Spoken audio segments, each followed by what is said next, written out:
Nigeria woke up this week to whispers that cut deep into the heart of our democracy.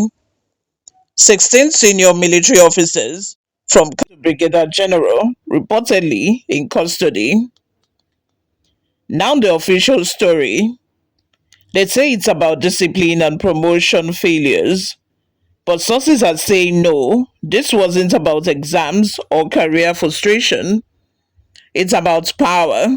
It's about a coup d'etat. And if that word alone, coup, doesn't shake your bones, maybe you have not lived through what this country has seen before. So here's what happened. Sahara reporters broke it. 16 senior officers picked up quietly, detained by the Defense Intelligence Agency. The military statement, listen to this, called it a routine military exercise. Routine, you see? Arresting 16 senior officers across different states of a federation in their homes, that's routine. We've heard these kinds of statements before. When the language becomes too careful, it usually means something much deeper is being buried under the surface. The defense spokesperson, Brigadier General Tuko Gusau, said, and I quote, the arrest was linked to indiscipline and failure in promotion examinations. But sources, real insiders, say otherwise. They say these men were allegedly plotting to overthrow President Bola Tinubu's government, and their anger, it came from what they called selfish politicians, from frustration with corruption, and with the way the military itself has been treated. Now, that's not a small accusation, that's fire. But it doesn't stop there. According to Sahara reporters' sources, these officers had already begun holding secret meetings. The plan? To strike during the Independence Day parade, October 1st. Yes, the same parade that got mysteriously cancelled this year. Let's talk about the parade. The Independence Day parade is symbolic, it's military, it's patriotic, it's emotional. But this year, it was cancelled, and no one gave a concrete reason. Now, sources say that parade was the stage for the planned coup. The alleged plan was straight out of a dark playbook. During the ceremonial salute, the conspirators were to open fire. The president, top politicians, senior officers loyal to the system. It sounds unbelievable. It sounds almost cinematic. But remember, in 1966, that's how it started. In 1983, it happened again. 1985, another.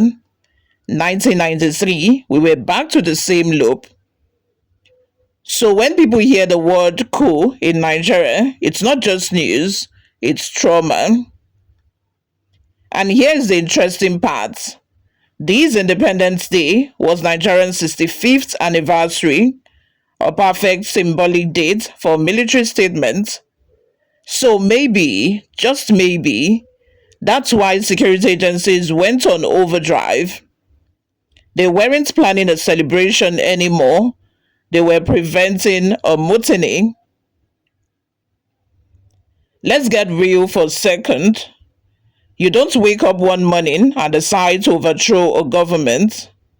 There is always a build-up.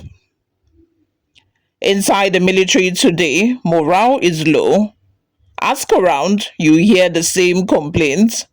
Promotions are political. Appointments are tribal. Resources don't reach the men on the ground.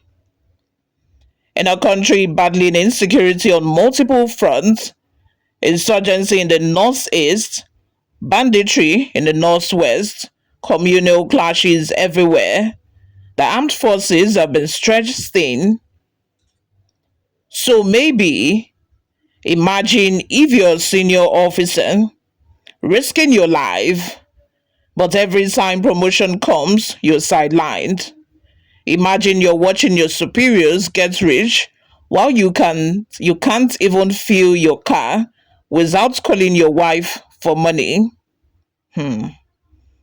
That frustration builds pressure, and when pressure finds no outlet, it looks for rebellion. Now, does that justify a coup? Absolutely not. But it explains why the word is even circulating. You see, when soldiers start using phrases like selfish politicians, that's not casual talk, that's political resentment, the kind that can snowball if leadership ignores it. And here's the twist: these same grievances were publicly dismissed as promotion exam failures. That's like calling a bullet wound a mosquito bite. Now, think about the timing. President Tinubu is just over a year into his tenure. The economy is still wobbling. Inflation, fuel prices, naira devaluation. People are frustrated. Then add this whisper of a coup into the mist. It's like pouring kerosene on a nation already on edge. Government fear coups not only because of the soldiers, but because of the sentiment behind them. When people are disillusioned, the idea of a reset, no matter how illegal, starts to sound tempting. Remember what happened in Burkina Faso, in Niger, in Mali? One coup led to another, like wildfire spreading across dry grass. Nigeria has always seen itself as the big brother that's immune to such things. But even big brothers bleed when trust collapses.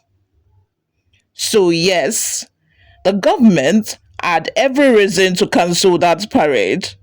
It wasn't about cost, it was about survival. Let's imagine for a moment that the plot had succeeded.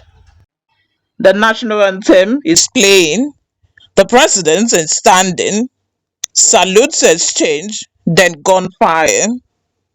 Nigeria would have plunged instantly into chaos, markets shut down, borders closed, international condemnation reigning in, curfews, suspensions. Do we really want to relive 1983, 1993?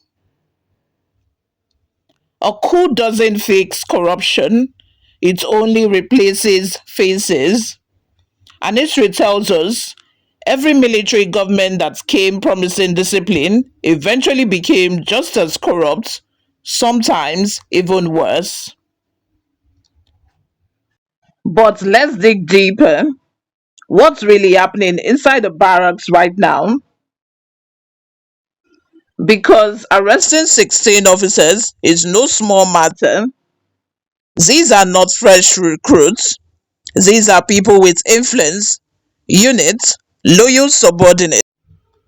When you arrest that kind of cluster, you are also watching for sympathizers who knew, who agreed, who kept quiet. And here is where it gets serious. The military strives on trust. Once trust breaks, everything becomes fragile. So while the defense headquarters is trying to downplay it, intelligence sources are working overtime to trace every contact, every phone call, every group chat. Think about it. They said routine exercise, but behind that phrase could be the quietest but most serious internal investigation Nigeria's military has had in decades.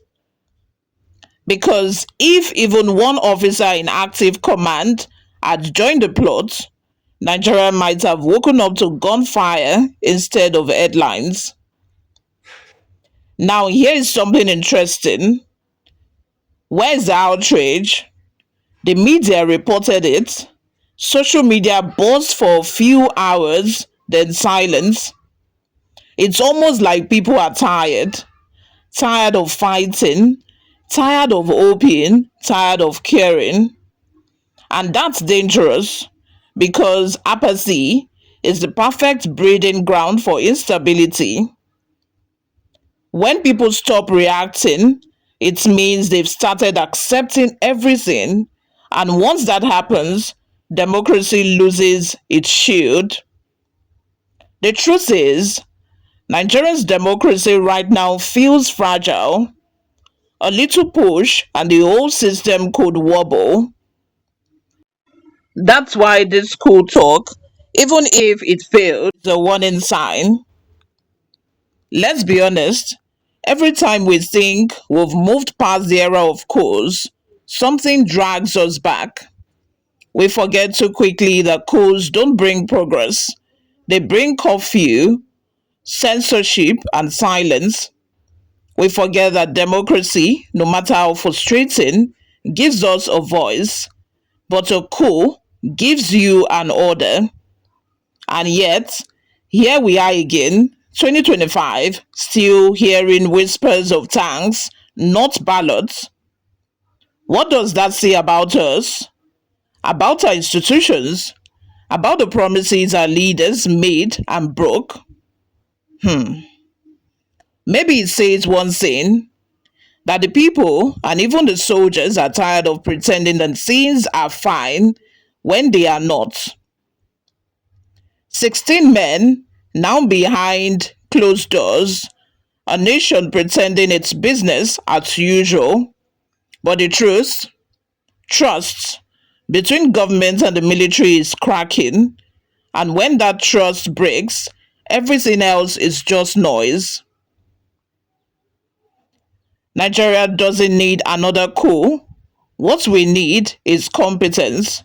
We need justice inside the barracks and accountability outside of it.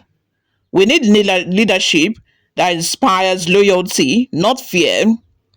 So before we judge those 16 men, let's ask ourselves one thing. What kind of country drives its defenders to rebellion? Until next time, stay alert, stay questioning, and never stop caring. My name remains Oluwayomi Timilola. I'll see you all in my next video. Bye for now.